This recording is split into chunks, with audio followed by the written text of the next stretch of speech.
Hey mga kaisda, tingnan nyo yung binili kong beta. Gustong gusto niya dito. Binili ko po siya ay parang kulay puti siya. Ngayon po siguro mga 5 days na po nakakalipas. Ay hindi po.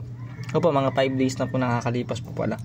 Na binili ko siya ganyan sira-sira po. Ngayon po kung mapapansin nyo guys,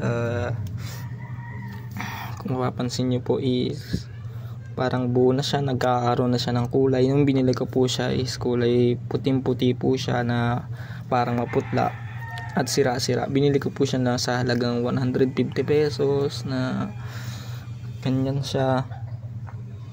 At di lang isa binili ko kundi dalawang babae, isang lalaki na kulay puti. Yung isa kulay blue, yung isa po is double tail. Ito parang double tail na parang crown tail po siya.